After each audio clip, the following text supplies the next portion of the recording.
Hey everyone, my name is Sonali Avasthi, and I'm the owner and designer at Spoil Me Silly Store, Thakur Village, Kandivali. And I would, before I get lost in my own mindful thoughts, I would at the outset like to thank Growing Buddies for this most amazing opportunity that they've given me, and also Mosh. A big shout out to Mosh Pipal and the team at Woodpecker Media for creating and curating this beautiful event. Uh, Also at this time, I think it's a good time for me to kind of clarify that I'm not really a mindful practitioner, and everything I'm going to say here today is my own personal experiences of Zen moments, everything that I experience every day, and how things change and evolve through the day. Also at this point of time, we talk about what are my own personal experiences. What do you think is Zen? What do you think creates Zen in your life? For me, the mindful moment really starts first thing in the morning. That's what sets the tone for my day. As I sit in the morning enjoying that cup of tea, I think for me that's the most mindful moment that I begin with. Sometimes, after the kids have left, I mean, not in today's scenario, but mostly when the kids have left and you start having and enjoying that cup of tea is when I really, really enjoy, looking at everything. Uh, what is Zen according to you? Zen is mindfulness. Zen is when you experience a meditative trance doing anything, So when we talk about Zen, very often it looks like or it feels like, oh, what do I need to do? Do I need to light scented candles? Do I need to do a whole lot of stuff? No, Zen and mindfulness can be very, very simple. So Zen is something that you experience even minutely. You'll be surprised. I think the funniest thing I'm experiencing right now, because I'm unable to go out and I'm doing so much and I'm connecting with everything so physical and doing things with my hands. I actually enjoyed picking methi day before yesterday. As I just sat mindlessly, just picking at those leaves, not doing anything which is very extremely intellectual. That's not all about Zen. Zen is about finding it in the simplest things for me. So, as we've defined Zen moments, as I've also been thinking, a lot about how I'm going to, present my thoughts here. I came to realize that in my own humble opinion, there are two kind of Zen moments. Yeah. One is created Zen, which is very important, which we were very easily able to do, especially without the lockdown, going out for a dinner date, going out for a candlelight dinner, sitting by the sea, taking a run in the garden. All that is something that, especially for people who are very outdoor, all that really connected. Now, that connection for us is gone right now. We're at home, which means we need to today find the Zen, which for me is much more profound, the Zen of a different kind, which is what we enjoy in doing the mundane things. Like I said, the methi picking. Another very funny thing that's happening to me is I love washing dishes. It just gives me, I sometimes also, play Netflix on my phone there. I keep it on my rack. It's my own time. It's my own space. I'm washing dishes, not thinking anything else. Sometimes I'm dancing to music, or sometimes I'm watching Netflix while doing those dishes. So, in a whole house which is full of people, that's suddenly my Zen moment, which I never thought it would be, because I'm a creative person. So, when I'm creative, I always thought my Zen was in craft and art. And because, automatically you create to your art side because that's what comes to you the best. But I slowly realized, now that I do not have access to my art and craft, how am I managing and how am I finding my creativity and my art within this, within the space of my home? And that's when I realized the art which was once so soothing suddenly isn't today. Maybe today isn't having, seeing the house spick and span and clean. So I feel, the Zen way of life versus looking for the Zen moments is probably more important and more relevant. Small thing which I always say, that every moment cannot be a Zen moment, but we can find and create Zen in every moment that we experience. We can choose to make that a Zen moment. Like I said, I can choose to make dishwashing a chore, but I've suddenly found that's my zen moment. I mean, it's surprising. And like I said, I have a very creative family. Creation comes very easily to me. My son is design. He's always been into design. So zen moments are those moments, which become, you get so engrossed in something that you almost reach a meditative trance. It does not necessarily have to be about meditation. It can also be about just being in the moment so much that it makes you forget everything else that you know. So that is so interesting, that that breaks the myth of having to create zen moments. Zen moments occur every day, whether it's in the sunset, whether it's in just sitting and listening to music. It can last 30 seconds, it can last 1 minute, it can last 2 minutes. It just has to change your vibe for that moment. It just has to take you into a zone which is above else, a zone which lifts you above all your anxieties. Going back to my son, he sometimes has to be fed when he's working and he's in his own trance state. Today he actually enjoys making his bed. It's that zen moment, that last 30 seconds when he makes his bed, finds it clean. Similarly, for my daughter, who normally enjoys a lot of music, again very creative, she loves chopping vegetables. While good for me, yeah, and I'm not lending her to you for sure, because yes, I need my little elves. But yeah, they're making their beds, finding zen moments in that. My daughter's loving chopping vegetables and doing, cleaning around the house. So yes, it's all about finding them. So while creating zen moments has always been very, very important, I think right now is more the time to explore what you actually enjoy. Music, again, I feel, is something which helps you with anything meditative. It has the ability of moving into the background or just becoming the foreground itself. So depending on how much we enjoy music, like I said, I love doing dishes. So while I'm calling doing dishes my meditative state, there is music going on in the background. Music transcends it all, I feel. So yeah, hugging my kid, yeah, I know, especially when they allow you hugs. Mine today are much older, but I still hug them. I get away with it. Yeah, that's the best feeling ever. Watching your family sleep, seeing them content, cooking for them in today's time. I love, now that I have time, and now that I'm home, and I know I have to make those chapatis. I try and give them, give it to them warm. That pleasure at that point of time, making their favorite meals. Yeah, those are zen moments for so many of us. And so many of us who did not have the time for that, now I think this is the best time to make the most of these new zen moments. uh, you know uh, Remembering all my vacation trips and virtual trips with photographs. Yeah, that's today and always, isn't it? I have an attic full of photo albums, which, when I have nothing else to do, like a small story again. This is again a lockdown story. When the lockdown just began and we were just all getting bored, I actually took out all my jewelry. We'd made these lovely organizers at Spoil Me Silly. We do a lot of decoupage there. So we made those, and I decided to organize all my jewelry. Now, as I lifted each and every piece, everything seemed to tell a story. So it was like living through years and years. Oh, this friend gifted me this. Oh, my husband bought this for my second anniversary. So that was a very long zen moment I created for myself, but I was in my own trance. I think that's the day I didn't feed my family. I think we had Maggie. I'm not very sure, but I think that's what happened. Yeah. So trance is a state where you actually might forget about your other meditative trances for that day. It changes from day to day. Today I might enjoy feeding my family. Tomorrow I might just say, have Maggie, guys. I'm lost in my world of photographs. So it's all right. And it's all right to not make such a big deal of it. It's something that has to come to us naturally, whether it's creative, or whether it's created zen, or whether it's natural zen. I see a lot of posts nowadays also which are putting so much pressure on learn something new, do something new.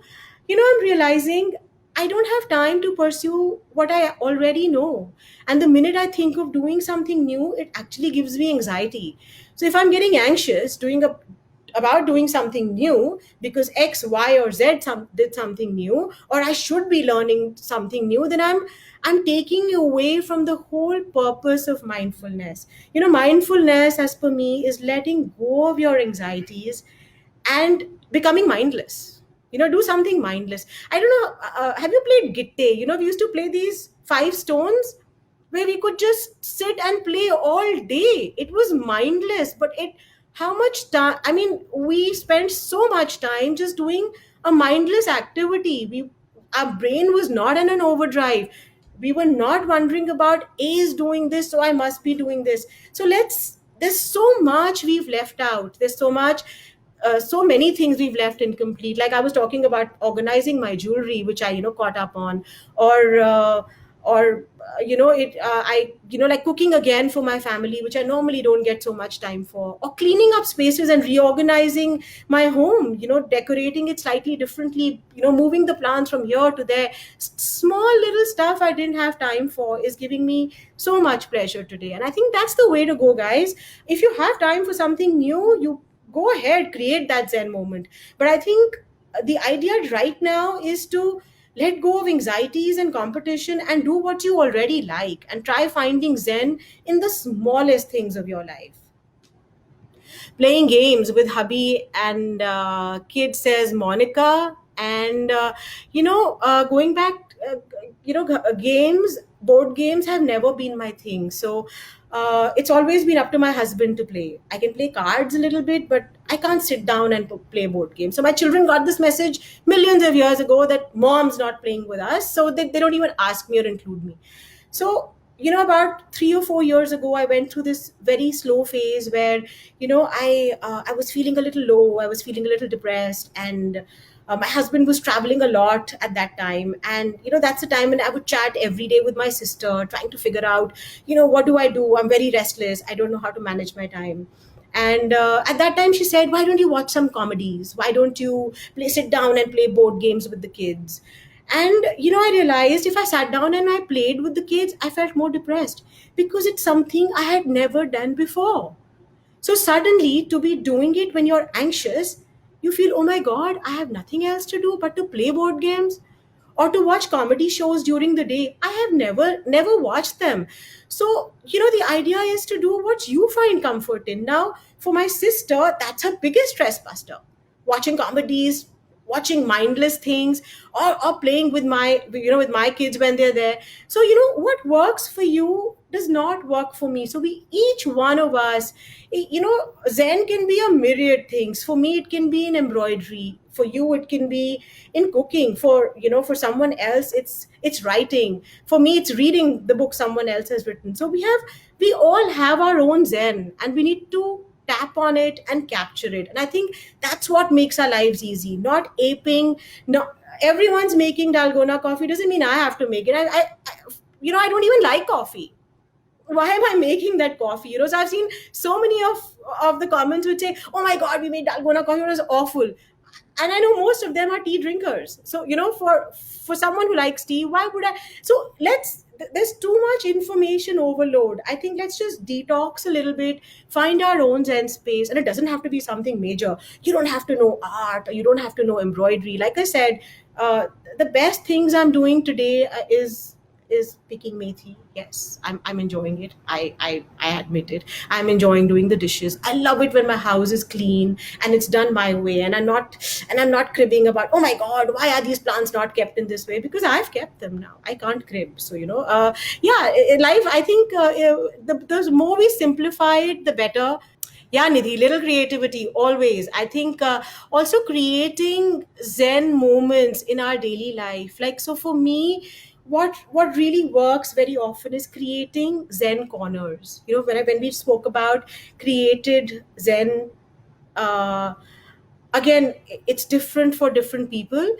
For me, my kitchen needs to be clean for me to start creating. For me, when I go to the store, my store needs to be spick and span. The plants need to be in the right place. We need to have our aromatherapy in place. We are the oils need to be working for me to really float into that zone. Creativity, zen spaces always arrive from beautiful places. If you follow me on Instagram or Facebook, you'll realize one plant can just cheer up your space.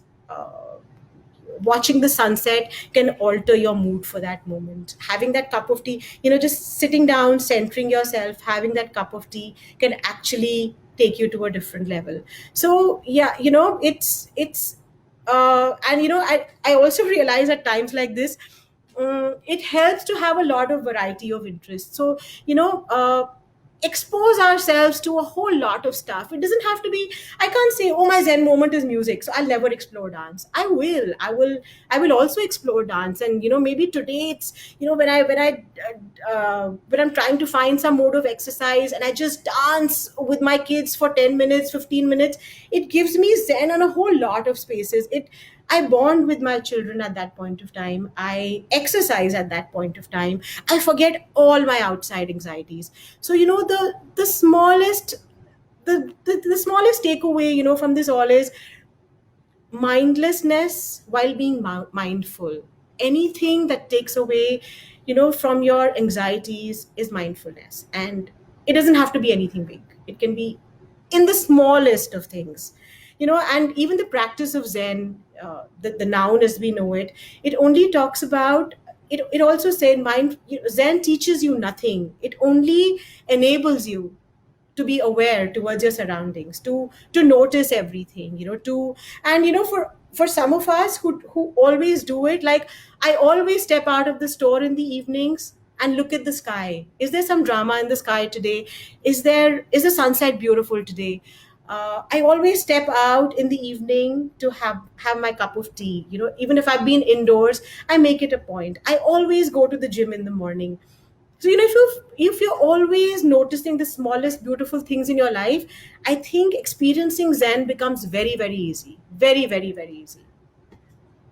I mean, my dining area, yeah, see, rearranging, redecorating, especially for women, can be a huge thing. Like, enough, women, maybe they do a lot more, maybe they find it easier. But, for my husband, it's watering the plants in the morning. You'll be surprised. I have a coconut tree, a date tree, and I'm trying to remember, coconut, date, and mango tree, all growing in my garden, because my husband just loves talking to my plants. So he will go, okay, so he's had this date, he will go and sow that seed. Oh, it's grown, the mango tree is grown. What am I going to do with a mango date tree in my balcony? I have no idea. But today, when I sit on my bed and I look at those three saplings of trees, they actually bring me joy. So it's mindless moments like that. When you're pruning your plants, when you're trimming your plants, when you're dancing, that's where you find your zen. That's where you find a whole lot of sense. So going back to meditation, which people talk about, and when they say let's meditate, oh, but I cannot meditate. Meditation is in the smallest of things. Like I said, when you're running, the thump of your shoe, if you just concentrate on your mind and the thump of that shoe, or when you're getting a nice massage done, instead of letting your mind wander, if you actually follow the pressure points, if you follow the massage, you actually double the pleasures that you feel. The smallest of things that go on in our lives every day, if we just open our eyes, start experiencing them, we create our zen moments. And I think it's as simple as that. So guys, let's take back what we always normally enjoy. The smallest thing. I always feel I love writing, but I realized over time I'm very good for writing small little things. When I write small snippets, maybe Insta posts, Facebook posts. But when I say, oh, I'm going to write a diary, it gives me anxiety. So I realized the act of writing is giving me anxiety. So it's taking away from what I feel would be my zen moment. I was an avid reader. I suddenly cannot read. So that zen moment has been taken away from me, for a while. Getting back to it is now helping. I've read 2 books in the lockdown, despite being so busy, despite creating, despite cleaning the house. So it's slowly, there are phases in life which come, which go. Like somebody said, they love. Uh, hugging their child. When children are small, those are the most beautiful zen moments we have. My children are grown up, mine are 15 and 18. I today love jumping with them. If it's activity, I like dancing with them, I like singing with them. I think I'm the third child in the house, by the way. So, I just go as mental as you can with them, and that's my zen moment for that time. uh, Summing it all up here, going about, anyone would like to share something, anyone would like to, to share again how they create their zen moments. I would love to see the dining area picture, Monica, on how you redid that, and maybe you're using that area, more and more now. And then, accordingly we adapt it to ourselves. So, I have a jhula in the house. My jhula is also full of just all my decoupage stuff. Everyone's not happy about it, but that's the most convenient right now. So yeah, Nidhi's cozy corner window seat. Does it overlook the outdoors? I think that's what we're all enjoying. I think that's what I love most about Bombay houses, honestly, especially the high rise. I don't feel like I'm not in touch with nature. So those are the zen moments every evening. Just as the sun sets, I start stepping outside. The sunrise, I'm usually not up for sunrise, but yeah. Hi Piyush. I like going up to those moments and enjoying it at that point of time, and really really enjoying those moments.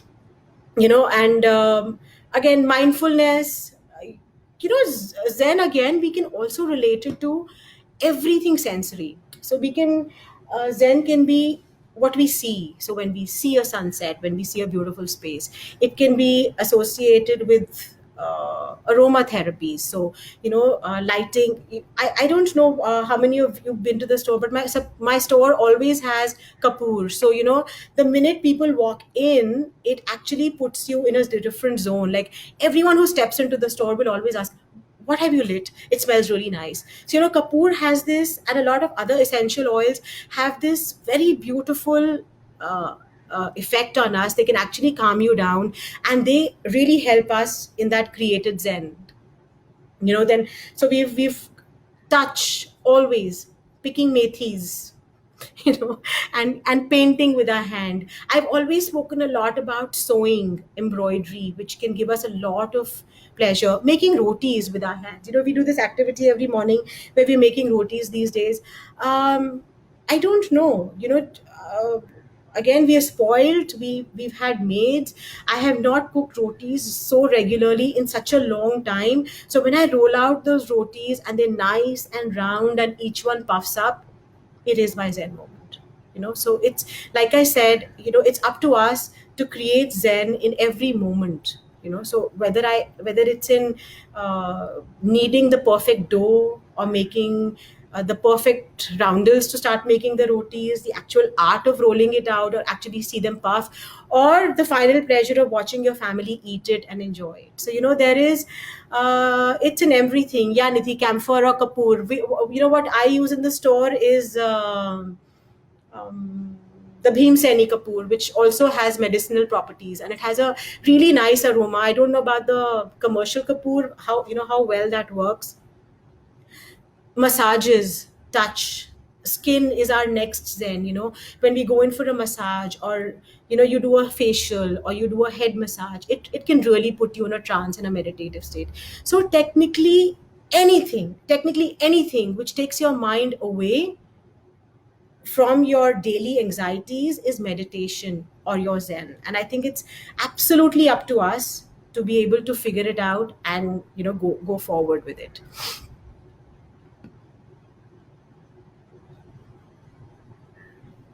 Selfies. That's the one love. I wish I had, but I think I click the store clicks so many pictures of me already. But I know my daughter, I think selfies is for everyone. It's amazing during lockdown or otherwise, right? And I think I experienced a small moment of zen even today when I just got ready. It made me feel so good. I wish I could show you, but I'm wearing my heels, which are this high, because that's my moment of zen. And I think talking to you all, and just knowing so many people are listening to me, will probably keep me in the spirit and the zen mode till the sunset arrives, and I can have my chai and the sunset, and we sit down and we talk about it. So like I said, again, an alternate state of mind till an hour ago till the session began, I was probably in an anxious state of mind, and now I say, okay, I'm done. 25 minutes, and I think it's going all right. And yes, I'm smiling. And yeah, do let me know whether you enjoyed the session. Did you like the session? Anything else? Khushi, wow, 3K selfies. I love that. I just so love that, and I love the self love. I mean, it's amazing. It's amazing. I I will share one of my selfie pictures. I usually look very crooked in them because I cannot click selfies. I can pose very well from them, for them for a group selfie. But yeah, yeah, that's amazing. That's really really amazing. I think I've covered almost everything, and so I think, like I said, the whole trick is all about finding what we like, what gives us zen, what gives us peace, and just letting it be. And I think in today's lockdown, just there are two very important things that I would like to really talk about. While I did speak about natural zen, it's also a reality that eludes us, especially in tough times like today when we're under lockdown.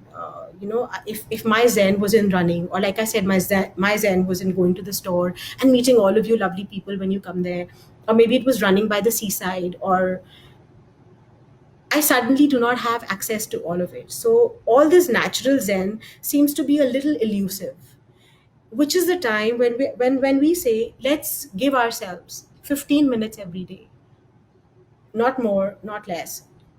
Even 15 is enough, where that time is for me. Whether my biggest zen was going down and chatting with my best friend, for those 15 minutes I'm going to just chat with my friend, or for those 15 minutes I will actually go into a meditative mode. For those 15 minutes I will dance. For those 15 minutes I'm going to ignore my kitchen is in a mess, and I'm going to give that time for myself. I see my husband working so hard, during work from home. And as women, I think we have a lot of outlets. I think men, sometimes it works the other way around. I have to actually tell him sometimes, go take a break, read so I've realized for him, his meditative zen has become, when the whole house is sleeping, he's got his online e-papers, and he's in the balcony listening to the birds and enjoying himself. So I think we each need to find also moments for ourselves, not just with the family. We're together far too much. So those 15 minutes which we reserve for ourselves, and if we have time, and if we have to take something new, guys, it's got to be exercise. So just any form of exercise, make it dance, join online sessions. There are a lot of these walker miles at on YouTube. Just anything. I'm a person who loves exercise. There's so much movement in our lives all around. So if there's one new thing you've got to do, guys, make that exercise. And I think I'll end my session with that, on that thought, leaving us with a whole lot of zen moments. And I'll go back to looking at the recording, and hopefully I'll find my zen moment in this. Bye bye, guys. Thank you once again, Woodpecker Media, Moshmi, Growing Buddies. It's been a pleasure. Bye bye.